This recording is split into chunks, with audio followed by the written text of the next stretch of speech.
Hello, everyone, and welcome into the Go 24/7 podcast. Dylan Sanders, he is at least. My name is Bryce Kuhn. We're here on the Go 24/7 podcast, coming to you on a Friday morning as we get to talk the boldest predictions. Dylan, we are 9 days away. Number 9 holds a special number in the hearts of LSU fans. Louisiana fans in general.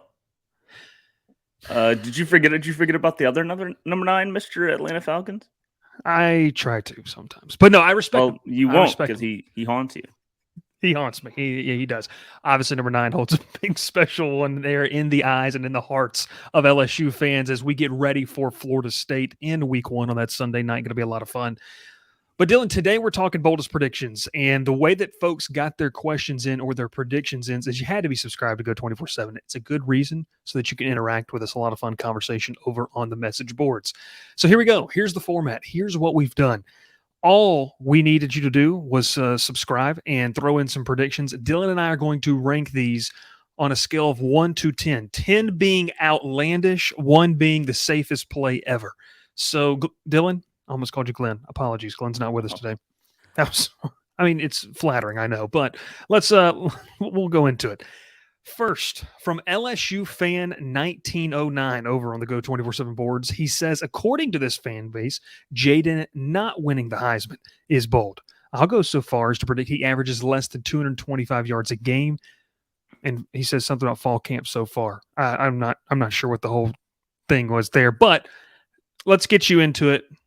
What is kind of your take? Jayden Daniels averaging less than 225 yards a game. I think it's, that's a lower number than most people would expect, but I don't think it's that bold to assume. I'm going to go maybe a 7 on it. I think is where I'm at because, if you look last year, he had 2,913 yards. Let me do the math real quick because I assumed it would have given me the numbers. You would assume, right? You would assume. I would assume it would have given me the numbers. Last year he averaged 208, so it was lower than that number last year. And while I do think that the offense is going to be better and more explosive, and you would assume that would mean he averages more, and you don't expect there to be like the Arkansas game where apparently everyone had the flu and he had 80 passing degrees yards or whatever, 12 degrees. So you don't expect that to happen this year, especially because that game is in Baton Rouge where it's never below 125 degrees anymore. And so, I think it is bold, but it's not crazy because it happened last year. So it could realistically happen again, especially if they want to use like the quick passing game. Because as they've mentioned, while they want to be more explosive doesn't always mean throwing the ball 50 yards down the field. True. That's something they talked a lot about. Josh Williams talked about it. It doesn't necessarily mean Jayden Daniels just going back and heaving the ball down the field. It's what can guys do after the catch. And I'll ask this too because it wasn't specified in the question. Are we talking about just 225 yards through the air? Or are we talking about averaging that a game combination on the ground? Oh, combination, then it's like combination. 11, yeah, 11, because he's going to average like 80 yards rushing. Yeah. If it's a combination, I'm sitting there and saying, yeah, this is kind of crazy. I'm going to sit at around a 6.74. With this, I didn't know we were getting that. Okay, now I know. Now I know. You showed me up. It's okay. You're adding a 0.74. 0.74, not quite a 0.75. No, but in all seriousness, I kind of do sit in that 6 or 7 range because I think that Daniels averaging over 225 yards through the air is something that can happen. I kind of lean to the fact, obviously, we're over that 5 mark. Once again, 10 is kind of this is super bold. 1 is really a safe take. 5 is kind of in the middle. I don't think the LSU is going to have him averaging like 300 yards a game through the air to win football games. So, I know we're sitting at 225. I think that he's going to be able to do some different things, spread the ball out. I think the run game this year, Dylan, is going to be better than it was last year in the terms of consistency. That's going to help him out. So I'm kind of with you. I sit in that 6 or 7 range. Dylan goes to 7. I go 6.74. No, seriously. But we sit right there in that 7 range. So thank you, LSU fan 1909. Let's get to the next one here. The person's username's literally question, Dylan. 11-1 regular season, but losing to someone we shouldn't. Lose close to Georgia in the title game, but we beat them in the playoffs. Also beating Florida State a second time in the playoffs to win the title. So that would imagine, Dylan, because I don't think they're going to put, if Georgia and LSU play in the SEC title game, it's not going to be the very next matchup. Like they're going to split it to where they would have to meet in the title game. Mm-hmm. So, in this, you beat FSU in the first round again, and then you'd have to beat Georgia for the first time after playing them and losing them probably a month earlier. Dylan, where do you sit? 10 being really bold, 1 being safe, 5 being, you tried. I'm gonna go 9.632 on this one. And I really because you're really predicting a lot here. You're going really deep. He went for it, and I respect very specific. Yeah. And but truly, mostly the crazy thing is, I mean, I could see a 1-loss FSU team being in the playoffs, but their schedule does not allow for a lot of leniency if they lose to LSU. Yeah, it'd have to be on the road to Clemson. They'd have to handily beat Clemson, then go undefeated, and then win the conference title game because their schedule's not that Clemson good. Again. Yeah. They're two, so they're 2 games, and I think late season I favor Clemson over FSU.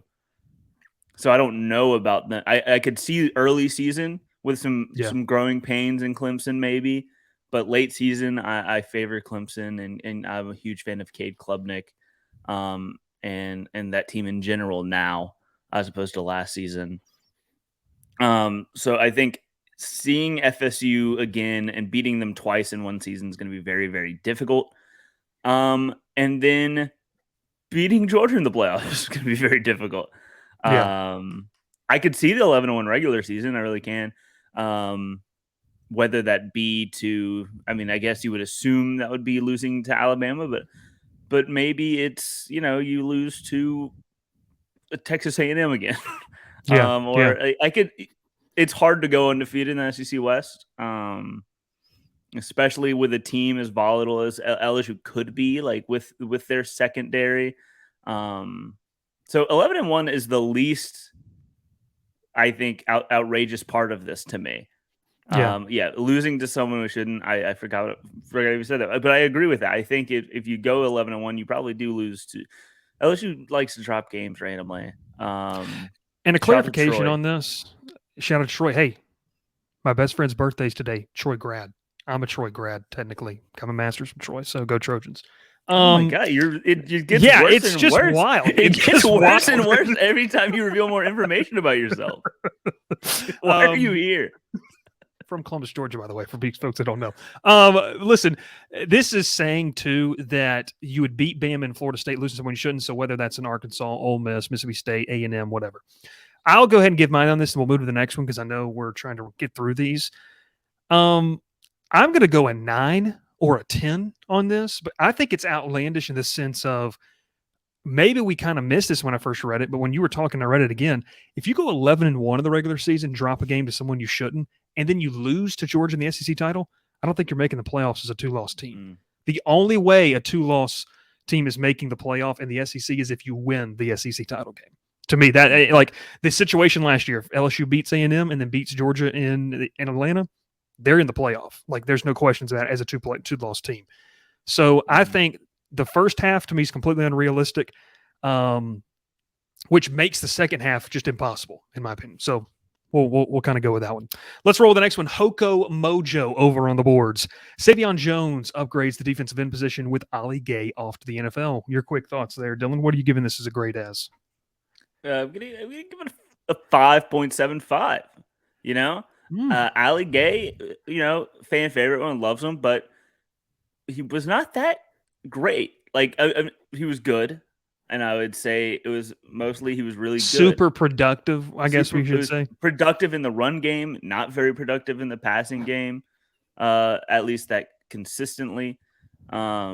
and he was good. He was very good at setting the edge, getting the run game. But I think that Savion Jones actually has a little bit more upside with the pass rush, given his more Mm, athletic background. He kind of became the Ali Gay, uh, like in terms of his build and his stature, from a more athletic side than Ali Gay just showing up like that from JUCO. mm. So I think maybe there's a little bit more upside with the pass rush, and he's been around for a while. He was a highly touted recruit. Like I think he should. I think it should be an upgrade. Mm. But now with a guy as solid as Ali Gay was, you can't always expect that. There's always a question mark if you're going to get that solid performance. But I think it should be an upgrade. Should be an agreement. I agree with you there. I'm going to throw out these stats real quick. Last season, Gay played in 13 games, had 17 solo tackles, 36 total, 6 tackles for loss, a nice little mark there, 2.5 sacks, and he had 2 forced fumbles last season. So, look, we talked with Savion Jones. You and I have watched him throughout fall camp. I think that he looks the part, and I think that he feels confidence not only in himself. So I'm going to go from a production standpoint. I'm going to say a 4. Like, I think this is a pretty safe estimate right here. I think Savion Jones is going to upgrade that defensive end position.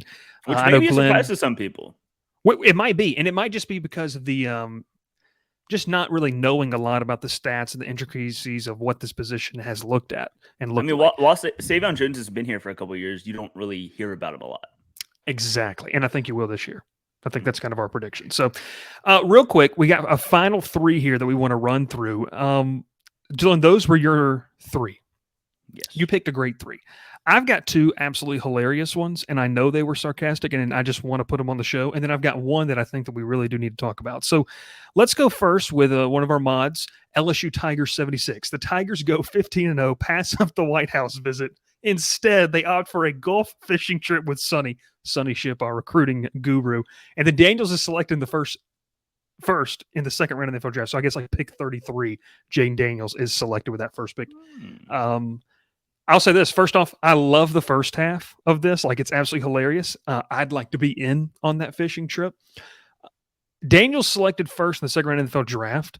I know that this whole thing's kind of satire. To me, that's not going to happen because whoever has that first pick, if it is the same team that has number 1, is not taking a quarterback to back-to-back. Mm-hmm. Unless you're the Washington unless you- football team, formerly known as the Redskins, taking RG3 and Kirk Cousins. But anyways, keep going. I was going to say the only way I do think that could happen, and I do, I'll throw this on a scale of about 4.8 Okay. of boldness in terms of the first half. I think if they do go 15-0, they would go fishing with Sonny because I mean who wouldn't? Who wouldn't, honestly? But the second half, it is. I do think that Daniels is a second round quarterback kind of guy, Okay. just in terms of stature and maybe consistency. Age. He's like maybe a Hendon And Hooker 2, kind the of other guy. quarterbacable that are in this draft class. Yeah, Like, are incredible. day 2 guy. Yeah, Jaden, I think can produce at the next level. He's made some Sunday throws before. Some people might burst into flames hearing that. He can throw the ball pretty well. Yeah. Shocker. One of the best SEC quarterbacks. Is a good quarterback. Yeah. I think he can, but I think he feels more like a day 2 guy in this draft class. So then that would be the common occurrence of a team trading up to that first pick in day 2. Okay. I like it. You rationalized it. Fantastic. Love that, LSU Tiger. Real quick, there's no reason even to grade this. I just wanted to read this. It requires 2 different ones. Walt the Tiger. Brian Kelly, Mike Denbrock get into fisticuffs after LSU loses 20-19 versus Mississippi State. Kelly wants Denbrock to quit with all of his pre-snap motion. Scott Woodward meets with the two. The ... Next morning at Louies, both have egg on their face, but they hash out their differences, and LSU goes on to finish 11-1 in the regular season. First off, this is the type of creativity I wanted in this kind of little project, this little we've been doing. So hats off, Walter Tiger. Although we're not going to grade it on a Boldest scale, 10 out of 10 on creativity. Can I get something off my chest? Go ahead. Louies, everyone knows it's this iconic place that you go. It's a late night. Whenever I first got to LSU, it'd be like at 2 or 3 in the Yeah. morning. You go get a breakfast sandwich. They're open from 6:30 a.m. to 2:30 p.m. now, and it's kind of ruined the whole vibe. Why would I? I don't want to go. I mean, Louis is good. Don't get me wrong, but why would I want to go there? Technically, I guess after 2 a.m. Is there a reason? Fair enough. I've never been, so I wouldn't know. Of course, Troy grad. Is it better than Waffle House and Yes. Atlanta Staple? Yes. Okay. Yes. Know, it's man. like a real cat. It's like a real diner. Okay, that's all. But I need to get off my chest that they ruined it by shortening the hours, and of course that's not all their fault, but it has been ruined. All right, let's get to the last one here. But I love the fact that was 2. The last one, Zud the Hut here, Dylan. LSU averages 600 yards per game, 250 rushing, 350 yards passing. All the LSU offensive starters become all SEC. Historic season and the first time that all offense is all SEC. Now, obviously, I don't think that he's insinuating they're all SEC first team. That would be unheard of, like literally never done before. Mm-hmm. Dylan, I'll go first on this one. I think this is a solid 9.8 because averaging 600, let's just say 10.7. I don't, we're breaking the scale. If LSU averages 600 yards a game, I don't know what I will do, but I might put out a poll and I might do something because this would be absolutely nuts if the Tigers average 600 yards a game. I don't know if you're looking this up. Yeah. What did LSU average in 2019? Like, that's what I would like to know with that historic offense. I think that's something. Okay, so last year, Tennessee averaged 511. LSU in 2019, LSU averaged 565. I don't think this offense is going to be better than the 2019 offense. They can be really good. More explosive than that 2019 team. I don't know. Dylan, what are your thoughts? I'm going to give this a solid 11.32. Were you saying 11.3 also, or like 11.32? No, 11.321. To get in the minutia of it. I don't think it's going to be good. I think they're going to be good. I think they're going to be a good offense. As we've already said, Jaden Daniels is only going to average 225 passing yards. So that's immediately impossible. But, honestly, more realistically, they average 350 rushing yards and 250 passing yards. Can I say that at least that part of it? I think that's the more realistic way to get to 600 yards at that point. And if you're getting to 600, I do agree that would be the way to do it. I don't want to scare people. I promise you, everyone's talked about they're going to throw the ball down the field. We've mentioned they're going to do that. Yes. All right. Yes. We have to preface it. People really are scared about it. The offense is going to be really good. They're going to have more of a downfield passing option, but again, that you don't need to do that. You don't have to do that. To do that every play. I think it's been overstated. The offense last year was one of the best in school history. And they did that because Jaden Daniels could run so well. And so they're not going to not use Jaden's legs. So I think to just try to put a spit on it, it's 350 rushing yards, 250 passing yards, I think is the more likely option. How about that all LSU offense starters becoming all SEC? No. I'd rather set like an over-under total at 3.5. Well, all SEC first team. Because whoever the starting running back isn't going to get enough carries to get an all SEC nod. So that immediately, I think, unless they average like 12 yards per carry. It would have to be like Noah Kane having like 600 yards and 12 touchdowns or something like that. 25 touchdowns. 25 touchdowns. He's the Jamal Williams of the season. Ooh, I like it. I like it. Hey, that's our bold predictions. We not ours. We graded yours, and we appreciate you being a part of it. And look, if you want to participate in more stuff, this is what you need to do. You make sure you subscribe to the channel, set up those notifications when we release new content, but also subscribe over the Go 24/7 page. It's a great deal. You're going to get great insider information. You get to participate with stuff like this as well. And before we go, a programming note: we're going to be launching a live show every single Sunday night after a weekend game for LSU. All games are on the weekend. I don't know why I worded it like that. We're going to be launching that live show. The first one, though, is going to be a Monday night because Florida State game is on Sunday night. So we'll be doing that Monday at 6 p.m. Central. Once again, it'll go back to regularly scheduled. Dylan and I are going to be hosting that. We'll have Glenn on. We might have Sonny on too. But kind of inviting you and your comments, your suggestions on what you thought about the game. It's going to be kind of a rewind and looking what happened that weekend and looking ahead to the next week's opponents. Thanks so much for tuning in, whether you've been listening on the podcast feed, whether it's Spotify, iTunes, Apple, wherever you get that, and then as well on the YouTube channel. We appreciate that as well. We'll catch you next time here on the Go 24/7.